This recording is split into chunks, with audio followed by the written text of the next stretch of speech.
Uh, Good win for us. I think a very, very important win to come back home and win, and it was really nice. The 87 tribute I thought was really good, and from what I understand was very successful and stuff. So that was good. I think the other thing I'm excited about is that we actually found another way to win.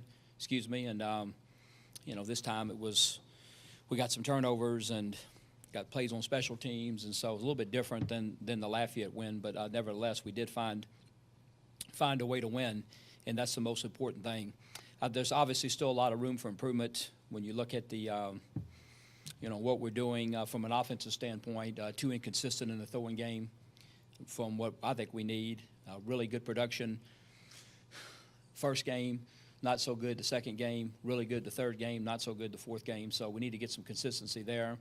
The other thing that we need to improve on is second straight week we had an opportunity to close out the game on offense and didn't get it done, which was better this week. At least we got one first down, was able to run it down. By the time they got it back, it was only 20 seconds left on the clock. But I'd like to be able to get one more first down and, and try to put that game away for sure. And the other thing that was not good the other night was that we struggled on third down. So we'll have to improve there. What is good offensively, however, is we've been pretty consistent. We've been able to run the football. And that's something that we need to continue to do. Right now, we're tops of the Sun Belt, 214 yards a game, 3 straight 200-yard rushing games. So I think that's very, very important in terms of us moving forward, being able to do that. Defensively, I think the biggest thing that we have to improve, no doubt, is we're just giving up too many explosive plays. And that's happened. It didn't really happen in the Lafayette game, but it happened in the other 2 games. And, you got to make people drive and work for what they're doing, and we're just giving away too many of those. I think the pluses on defense moving forward is the 3 turnovers. And, yes, I know one of them was on the last play, but nevertheless, we got 3 turnovers and actually scored 21 points or 20 points because we didn't kick the extra point at the end, but we scored 20 points off those turnovers, which I think is big. The other thing that's certainly an improvement from last year is right now we're leading the Sun Belt in sacks per game. And we have 12, I think, in four games. So I think Texas State has one more than us, but they've played more than us. So if you look at it really by the game, we're averaging 3 sacks per game, which is certainly an improvement from what we've been doing last year. The other thing that we actually did that I guess kind of got hidden in all the explosive plays and everything that kind of got hidden in the game is we did a really pretty good job of stopping the run. And that was the main thing. I think they have over 100 yards, but they certainly didn't have their 250 average. And so we did a decent job of getting up there and stopping the run and getting them to the third downs. However, we just got to do a better job of when we get them the third down now, but we did do a better job. There was really no, what I would call explosive play in the run game, where nobody had the dive, nobody had the quarterback, nobody had the pitch. So we were pretty sound there. We just obviously gave up a couple big plays and in the throwing game. So I think we do have some pluses. We're mixing and matching in the secondary, and we're going to continue to try to get those guys because that's where we've been hurt the worst probably so far with injuries. The other thing that we're excited about is we're continuing. We're making plays in the kicking game. We certainly gave up one the other night, but we made a few ourselves. Marcus Green was the Sun Belt Special Teams Player of the Week, so we're excited about that. And we continue. I think we're kicking the ball good and doing some really good things there. So, but moving forward to Texas State, they have a 1-4 record. They played a tough schedule. If you look at who they played, I think UTSA is undefeated. They lost to Wyoming last week, who's a bowl team last year. Of course, they lost to Colorado, who's got a pretty good football team, and then they lost to App State in a game that I'm sure they think they should have won because if you look at the stats, they double first downs, had more total yards, and I think they had the ball at I don't watch much of the other team's offense, but I think they had the ball at the 1-yard line when time went out, whatever, and lost 20-13, lost by 7 points. So I think they're a lot better football team. I think they're a lot better defensively than what they were last year. They actually have some really impressive stats when you look at what they're doing so far on defense. They're third in the Sun Belt against the run. 3 out of the 5 opponents have not rushed for 100 yards in the game. They're fourth in total defense. They're leading the league in sacks. They have, like I said, one more than us, but they've played 5 games. Third downs are really good, 30.6% on third down.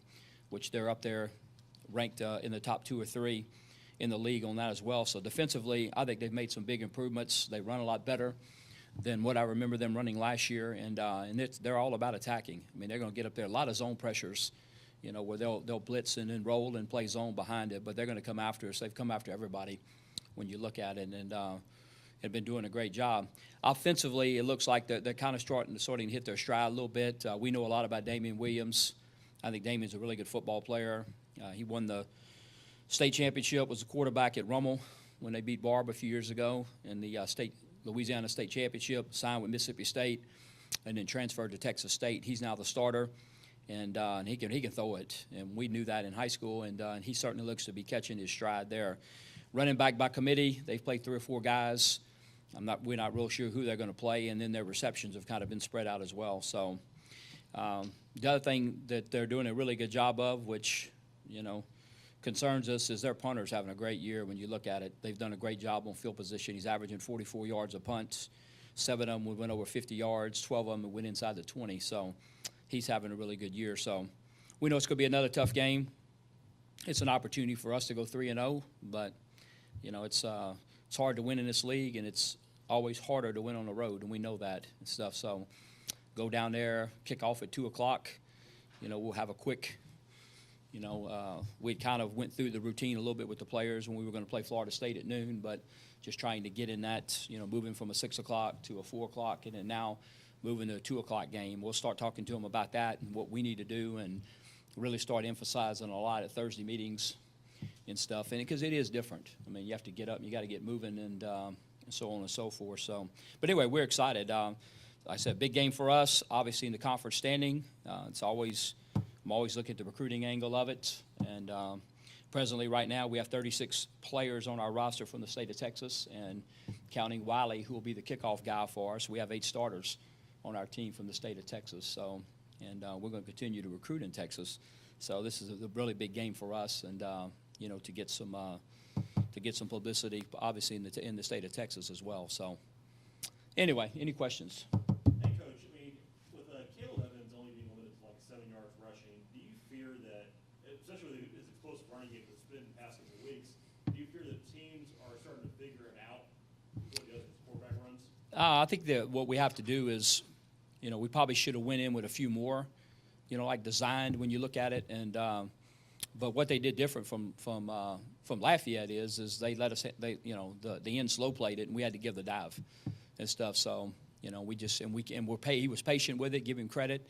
He's very, very patient with it in terms of what he was doing, and he ran a few quarterback draws of the night that didn't work out really the way we would like them. So, you know, we maybe need to go in a little bit more, you know, maybe with just a couple just straight quarterback runs or whatever, where it's not necessarily the read part of it, but they made the decision, Coastal Carolina did, to slow play the dive, you know, which, you know, Derek had a good game. Ben had some big runs, you know, in there too, and so we just tried to stay patient, like I said, and give Caleb credit. He took what they gave us, and that's kind of the reason. Just a different scheme in terms of what they did and what Lafayette did. Are we going to see Garrett Smith on Saturday? I don't know. I don't know. It's Monday, and Garrett's had 2 really good weeks of practice, and so I know he's ready. So we'll see. You know, traditionally, your teams have always run the football pretty well, and that was not the strength of this team when you took over. So when you got here, how much of this improvement do you think was you emphasizing the run, or where has the most improvement been made where y'all can lead the conference in rushing? Well, I think we got good players. That's number one. I mean, we have guys that I think can. You know, I think number 2 is always. I think, you know, you obviously have to have talent. You have to be committed to it. But I've always thought that the running game, running the football, was also a mindset. I mean, you know, you have to have tough-minded kids that want to run the football or basically take it as a challenge to be able to run the football. So we have improved there. It is something that, you know, I've always kind of believed in, and was kind of. I remember last year. I got a question from the beat writer, one of the beat writers at App State, because I was bragging on App State, and he said, "Well, what do you think makes App State so good?" And I said, "Well, number 1, they play hard. Number 2, they don't beat themselves, and they do a little thing called running the football and stopping the run. That's pretty good formula for winning." And it's funny because those 4 things, every time I've ever heard Coach Saban speak, he always speaks on those 4 things. Playing hard, don't beat yourself, run the football, stop the run. And, if you can do those things, I think you're going to, doesn't mean you're going to win every game, but you're certainly going to have an opportunity, I think, to win the game if you can run the football, stop the run. And luckily for us, which I think saved us the other night, we haven't turned the ball over in 2 games. That helps when you just don't beat yourself and give people short fields and all that. So hopefully maybe we can continue to do that.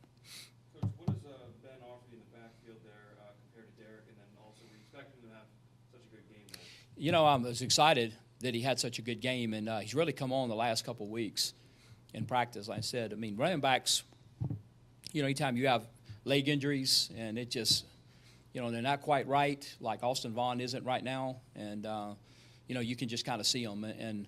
But our intent was, we thought Ben had a really good week for Lafayette, and we're going to kind of get him in the game, and he just continued to practice really good last week and stuff. So, I didn't know how good he was going to do, but he looked fast the other night, but he just gives us another guy like Derek, that can run it inside and outside, and we had a couple nice cuts. So I'm excited, and hopefully, he can continue to move forward. But there's another thing too with running backs, those guys that have those fresh legs, and he had them.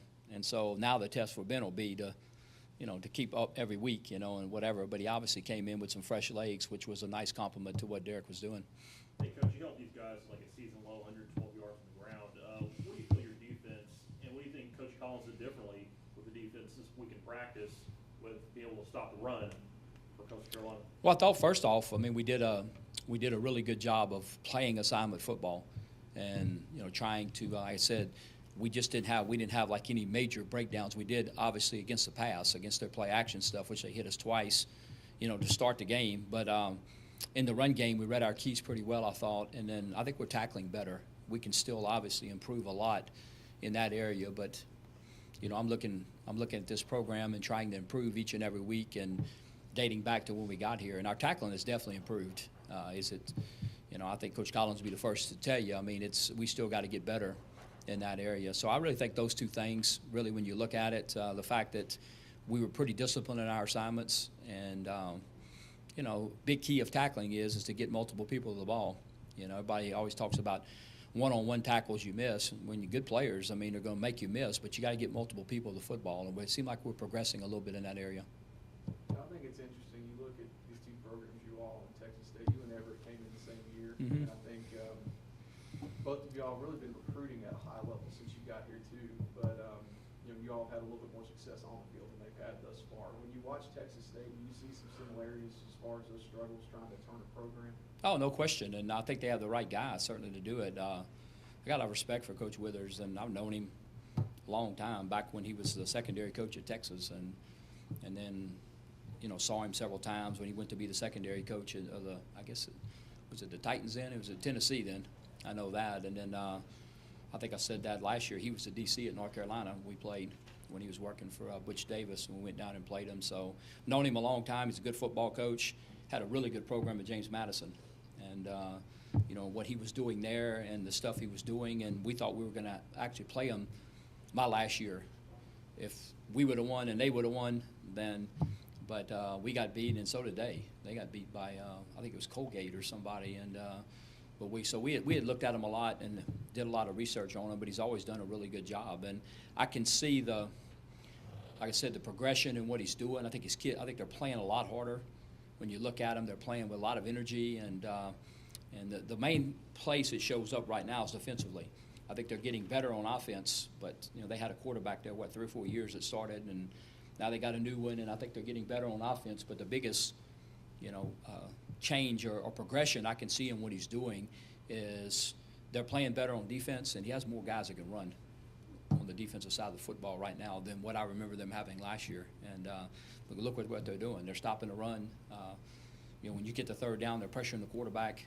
And that all comes with, getting different players and, getting some players to buy into what they're doing, and they're certainly doing it. Coach, you kind of touched on it earlier, but would you maybe tab this game as bigger recruiting-wise as maybe the Lafayette game earlier? Oh, they're all big, and especially when you're in the areas we're recruiting obviously in the Lafayette area, recruiting in that area. So, I mean, I think anytime it's it's in an area that you're trying to get players and stuff. I mean, it's always big. So I would say they're equal. Coach, I'm sure a lot of coaches don't like to just look at numbers and judge team based off the numbers and yards and stuff like that. When you see a team like Texas State only scoring 12 points a game, the defense, did you get wide-eyed as a defense and realize we could probably have our way with these guys? I don't know. I mean, we just look at their personnel and what we think they have the capabilities of doing, really. And like I said, I think they played against good teams when you look at it. I know they only scored 10 against Wyoming, and Colorado held them to 3, but Colorado's pretty good too. You go up to Boulder and play those guys and stuff. So I think, they've gotten better when you look at what they're doing in terms of their yards per game and their efficiency and all that. And I think they're only going to continue to get better. But, that's the way we look at it. And, we've given up some yards, and they may be looking at us the same way. Who knows? I mean, but the bottom line is we have to go out and execute because, they have good players and they're certainly capable of beating us. You mentioned the sacks and how y'all been able to found more pass rush issues. What's changed? Is it blitzing, or is it just better pressure from the front four? I think predominantly it's the front four when you look at it. We have gotten some pressures too from David and Chase when you look at that, but it's predominantly, when you go back and look at our McNeese teams, a lot of it was predominantly secondary blitzes, and we blitzed everybody, and but we're kind of trying to, if you look at our football team now, we're kind of trying to play back a little with those guys and get those guys in better positions and blitz really with the front 6 guys and stuff. So, but I think it's really a year. You look, I think that David and Chase have been in there a year. Now they're they have another this year. This is the second year that Caleb Tucker was a linebacker, so it's the second year he's a defensive end, so to speak. I think Donald Lewis has improved dramatically. When you look at him and in terms of what he's doing, guys like Ty Shelby and Kerry Starks and stuff. So we're getting, I think, more what I would consider pass rush guys. Guys that can get up the field, can get vertical, on second long and third down, and can put pressure on the quarterback. So it's predominantly, if you look at the production, it's those guys on the inside. I don't know, really. I'm trying to think if we've gotten if we've recorded a sack yet with our secondary guys. Like on a corner fire, on a buck safety or something. But it's just a difference in, I guess, in what we're doing as opposed to some other years. But it sure helps when you can pressure with those front 4 guys. Is that something you'd like to get to eventually, but just, the issues right now you've got with injuries in the secondary, you just having to play that way? Yeah, possibly. I think, it's going to depend on week to week and what Coach Collins and him see and, what we think can be effective. But I think what we're doing not only, and I've been commenting on that with our front guys, and showing up in the sack numbers, but I think the most important thing, really, the sacks are important, but it's are you affecting the quarterback? And as a guy that coached quarterbacks for 30 years, I don't like when you affect the quarterback, when you make him get off this spot, or he has to, he breaks containment and gets out, or you don't allow him to go to his third progression. He's only got 1 and 2, and I think we're doing a lot better job of that. Even if you go back and look at the Memphis game, we're doing a lot better job of forcing guys that they just can't sit there in the pocket and go through their progressions, and they don't get up and they stay on their spot. It's every day when you work pass protection, offense against defense, you put a dummy at 6 yards, and that's the quarterback, and you got to get the dummy off that spot. That's the whole important thing, in my opinion. Yeah, great. It's certainly great to sack him, but you got to make the quarterback move, and get him off his spot, get his feet wrong, get his eyes in the wrong spot, or something. And we're doing a lot better job of that than what we were able to do last year. What's the availability for Tyler Johnson and J.J. Dallas this week? And I know you don't want to talk any of the specifics with it, but when could we expect a possible return for Colin Turner? Well, Colin, it's going to be a while. This is it's a different injury, and it'll be something that, that I really don't know much about, to be honest with you. He is back here. We're excited about that. He's back in class and stuff, and that's been objective number 1, to get him back in, back moving around. I think he came back Wednesday of last week. It just excited. Everybody was excited to see him and get him back here and stuff. So that's something to be determined. J.J. Dallas is fine. We believe that Tyler Johnson will be a go. That's what we're thinking. Really coming out of the game last week, we came out better than we've come out in the other games. Eastwood Thomas came out of the game, and we think he's 50-50 maybe of possibly being able to go. But J.J. Dallas actually went back in the game. So, we think everybody's, at least we think. We'll find out tomorrow at practice, but we think everybody that played is a go, plus we'll get Tyler Johnson back. Have you had a chance to talk to your team about not letting up, even though Texas State's 1-4, and just not necessarily looking ahead to Georgia State next week at home? No, I mean, we're not going to talk a lot about that. I mean, it's, they know we got to play good each week. I mean, we're not to that point yet. I mean, we're still trying to build confidence in these kids, much less, try to keep them from overlooking somebody. I think, they understand that we got to play good, and we're winning games because we are playing good. We're playing hard, and I think they understand that we'll have to do that again this week. And, it's not going to be any different. I mean, what Texas State was throwing a Hail Mary on the last play of the game last year to beat us and stuff. We were fortunate to win that game, and I think it'll be the same type of game. Coach, what's the discussion been like with staff about closing out those last two close games? Not much really, other than just looking a little bit at the, I know, our coaches have looked a little bit at what we ran, and but other than that, really not much. I mean, just executing and doing the things. We were really ahead of schedule the other night, and I thought we were going to do it, and we missed one and got tackled for a 2-yard loss, and that kind of threw us off the schedule. But like I said, at least it was better. They didn't, they got the ball. There was 20 seconds left when they got the ball. That's better than 2 minutes like the week before stuff. So anyway, maybe we get one more.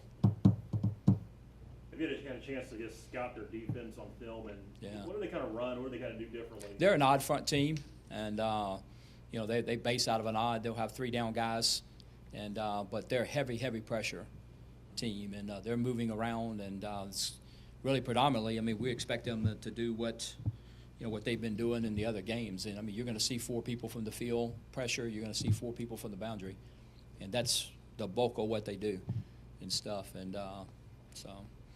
But it's all built on pressure. And what's probably different than some teams too, like even Lafayette and some teams that have done it, Memphis or whatever, they're a big first and second down pressure team and stuff. And that's different. I mean, you're not just, we've worked all the 3-man fronts. Our defense does it. Everybody does it. Third down, you take a D lineman out, put 3 in, and you got 4 from the field, 4 from the boundary. But our defense doesn't do that on first and second down. So we don't have a lot of, preparation running the football against those type of really that are pass pressures and stuff. And so we'll have to work them hard this week and in attack and try to attack them as much as we can and stuff. So, but that's probably the biggest difference in what they're doing. So are they predominantly just 4-man pressure teams, just identifying that 4th rusher? Yeah, that's the bulk. I mean, they do some other things and stuff. They actually. We call Sonic Frisco blitzes or whatever, where they have 2 guys on the outside coming, which is a little bit different too. They do that, but they're predominantly, if you look at the setup in terms of what they're doing, they're predominantly, that's their favorite stuff is to pressure 4 from the field and 4 from the boundary, and what I call 4-man pressures and stuff. And, where they'll drop the guy opposite, that backer will drop in the flat, and they'll come from the field, and he'll drop, and they'll all slant to, from the boundary and then roll the secondary and stuff. But it's good stuff. And how much pressure did that put on Caleb then to identify that 4th rusher and the difference on pressure should stop? It's going to put a lot of pressure on him, and it's just stuff you got to work. And like I said, he's used to seeing it. He and Garrett are both used to seeing it because all during August camp and spring football, when we get to third down, our defense runs 3-man front. When our defense runs the same pressures, you just don't get them on first and second down. And that's, 3rd and 2. They're still on 3 down, and they're still, pressuring and stuff. We're used to running it more from a passing situation than we are running the ball. Anything else? Thanks, guys. Thanks. Thank you, Coach.